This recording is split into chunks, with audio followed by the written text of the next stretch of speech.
타고난 호기심을 주체하지 못하시나요? 속이 답답해서 사이다만 찾으신다고요? 그렇다면 잘 오셨습니다. 여기는 시원하게 속을 풀어주는 사주풀입니다. 네, 어서 오세요. 오늘도 신부님과 함께 시작해 보겠습니다. 네.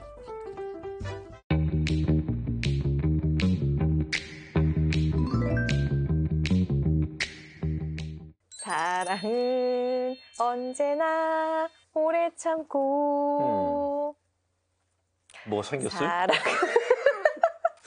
이렇게 사랑가를 부르는 분들은 되게 네. 돈이 생겼거나 좋은 일이 생기면 사랑가를 부르거든요. 예. 그랬으면 좋겠는데요. 예. 오늘의 풀이가 바로 사랑입니다. 그래서 한번 사랑을 저는 해봤습니다. 사랑 그러면 머리가 아파요. 왜요? 뭐 하도 이렇게 어딜 가나 사랑 타령들을 해서 사랑만 들으면 질릴 정도인데 더군다나 그 나는 신이다에서 아가동산 김기순이라는 이제 사이비 교주가 나왔는데 네. 그 사람이 주장하는 게 사랑이었어요.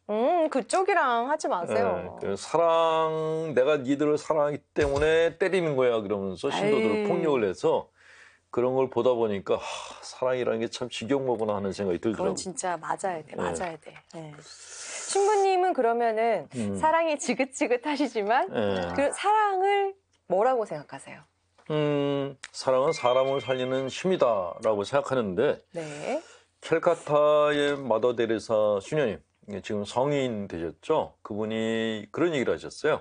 이분이 그 중동 지역에 있는 어떤 보육원에 가셨는데 네. 거기에 이제 신생아들만 있었대요. 네네. 근데 뭐 간호하는 사람들이 뭐 시간에 맞춰서 다 뭐 먹을 거 다 주고 그러는데 애들이 영양실조가 걸렸더래요. 근데 마더데레사 스님이 가서 보시고 이 아기들한테 필요한 건 먹을 것보다 더 중요한 게 사랑이다. 안아줬다는 거예요. 그랬더니 애들이 살아나더래요. 그래서 마더데레사 수녀님이 그 후로 나는 사람들을 안아주는 것을 내 소명으로 알겠다 그러셨다고 합니다. 아기들을 안아주면 살아나죠. 네네. 엄마 품에 안기지 못한 아이들은 평생 상실감을 갖고 살아야 돼요. 그리고 하나 더 말씀드리면 네. 지구가 얼마나 크다고 생각하세요? 지구요? 살고 있는 집하고 지구하고 비교하면 집이 얼마나 집이요? 비교해서? 진짜 이만하지 않을까요? 그렇죠? 네. 그러면 우주에 있는 지구는 사이즈가 얼마나 할까요? 우주요? 네. 우주에서 지구는요? 네. 또 엄청 먼지만 하지 않을까요? 그 나사에서 네. 우주 탐사를 하자. 네. 그래서 보이저라는 이름을 붙은 우주선을 만들었대요. 들어봤어요. 그래서 이 보이저는 네. 그냥 하염없이 우주를 가는 거예요. 가면서 계속 찍는 거예요. 네. 그 뭐 천왕성, 명왕성. 그러니까 얘네들은 자기네 수명이 닿을 때까지 계속 사진을 찍어서 지구로 전송하는 게 임무래요. 네, 네. 그냥 돌아올 생각을 안 하는 거죠. 근데 그렇게 보냈는데 계속 이제 다른 별에 사진을 찍어 보냈는데 네.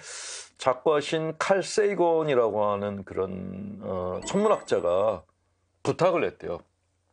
사진을 앞만 보고 찍지 말고 뒤로도 한번 찍어달라고. 뒤에는 뭐가 있죠? 뒤에는 지구가 있어요. 네. 그 카메라를 뒤로 해서 지구를 찍어달라고 부탁했대요. 그래서 그게 사진이 네. 날라왔어요. 네, 네. 제가 그 사진을 봤는데 네. 정말 막막한 우주 공간에 이런 빛 하나가 있어. 그게 지구예요? 지구예요. 그냥 이거는 그냥 먼지야. 정말 요만해요. 그 거대한 우주에 네. 지구는 요만해. 그 안에서 그럼요. 우리가 전쟁을 벌이고 사람과 사람이 싸우고 학살을 하고 미워하고 기후 변환이 이런 걸 다 하고 있는 거예요. 세상에. 이 빛 같은데 수십억 명이 같이 네. 살고 있는 거예요.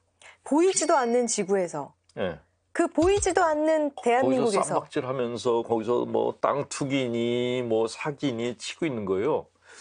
근데 그 사진을 보면서 무슨 생각이 드냐면 네. 야, 이 좁은 땅덩이에서 사랑하면서 살아도 힘든데 위험해서 산다는 건 이건 지옥이겠다.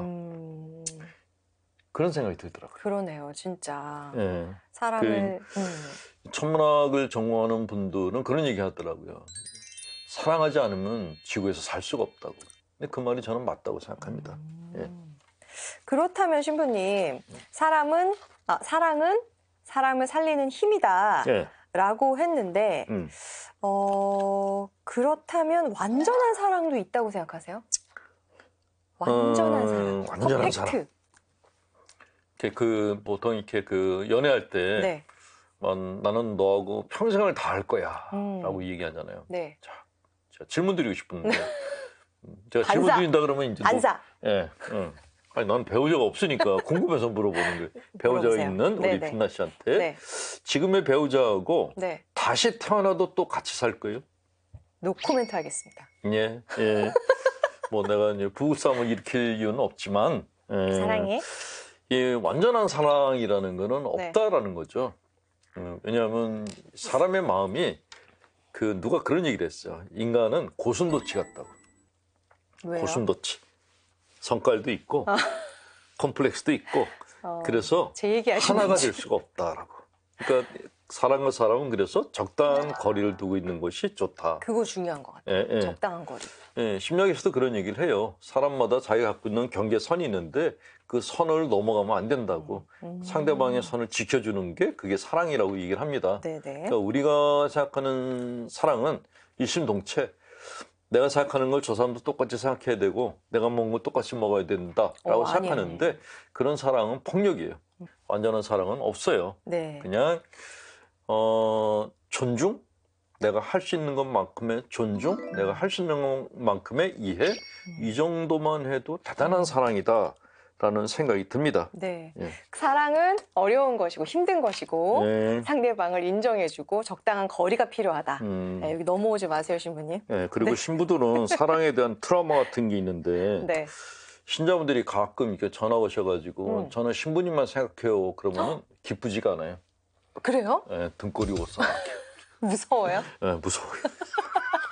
신부님한테 사랑 고백하지 않으시기를 예, 무서워요. 바라겠습니다. 무서워요. 네. 예. 신부님, 신약 성경 보면요. 예. 예수님은 이 여성에 대한 그 사랑이 지극하신 것 같은데요. 예.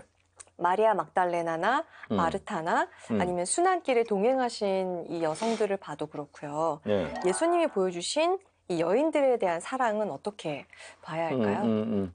뭐 지난번 이란에서 히잡 사건으로 많은 여성들이 이제 폭행을 당한 일이 벌어졌고, 맞아요.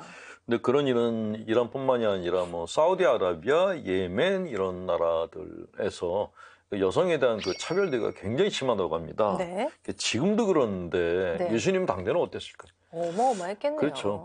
그때는 그 십계명에 보면은 남의 아내를 탐내지 말라와 남의 재물을 탐내지 말라가 같이 붙어 있어요. 아, 여자를 거의 물건으로 제물로 본 거예요. 아. 그래서 붙어 있는 거예요. 어머 세상에.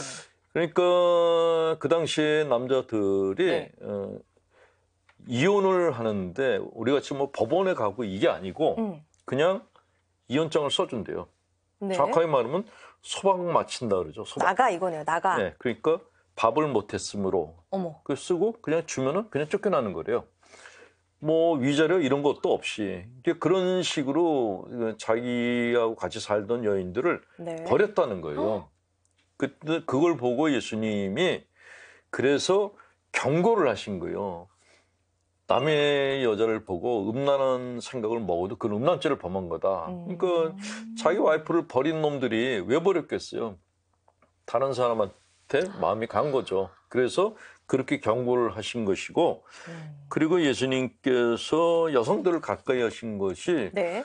여권을 존중해 주시기 위해서 그렇게 하셨다라고 저희들은 그렇게 보고 있습니다. 그러니까 여성 인권을 존중해 준 그런 분이시다. 네. 그러니까 굉장히 진보적인 그런 지식인이었다라고 그러네요. 볼 수 있다는 것이죠. 네. 네.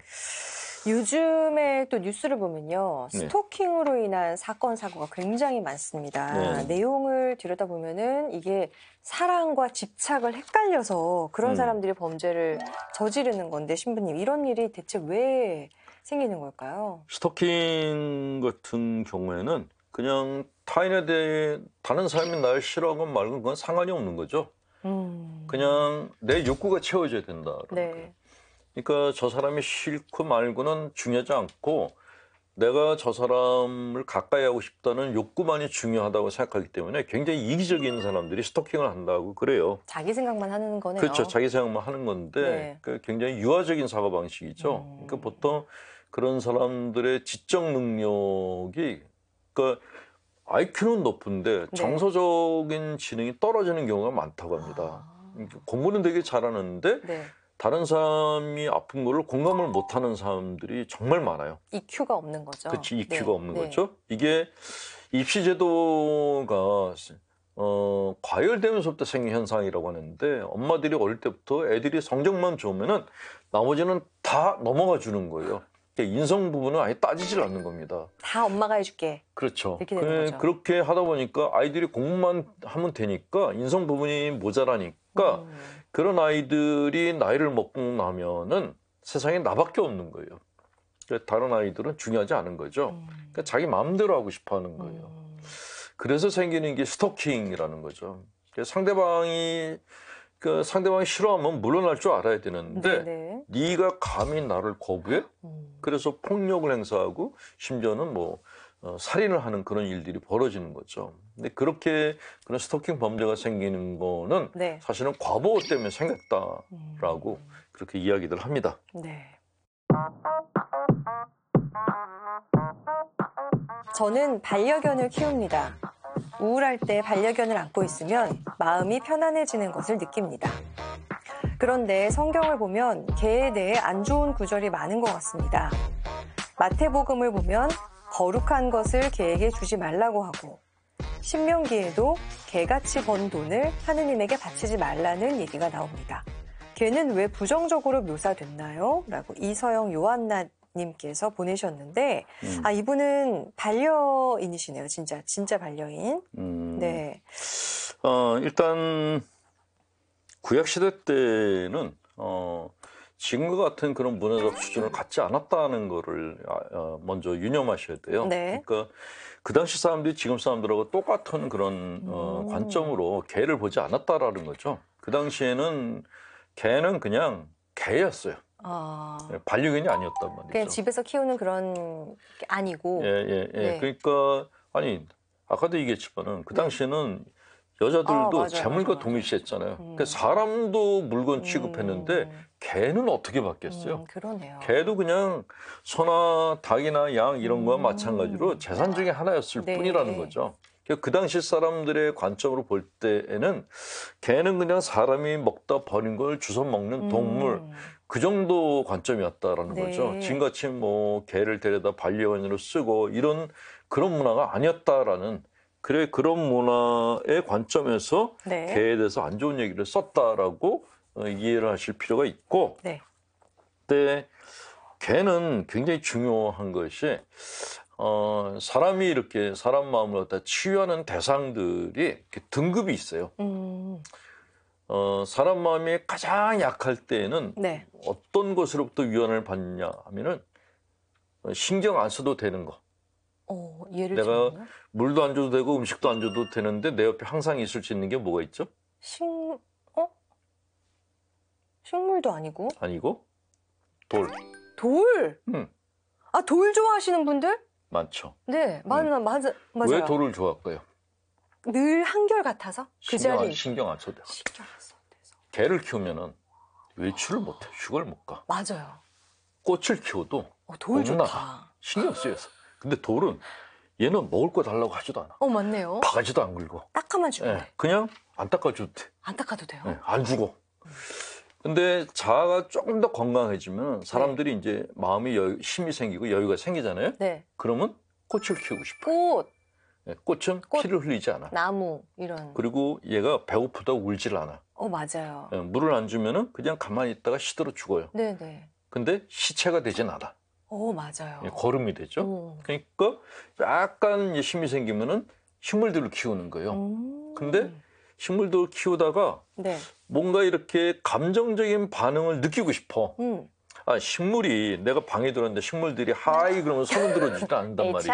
네. 식물들은 그냥 가만히 있을 뿐이죠. 그렇죠. 근데 내가 들어왔을 때 나를 반겨줄 수 있는 게 누구겠어요? 반려견. 반려견이에요. 반려묘. 그렇죠. 이렇게 방 안에서 키우는 그 동물들은 나밖에 몰라. 그러네요. 다른 사람 보면 막 지저대는데 나만 보면 반겨해줘요.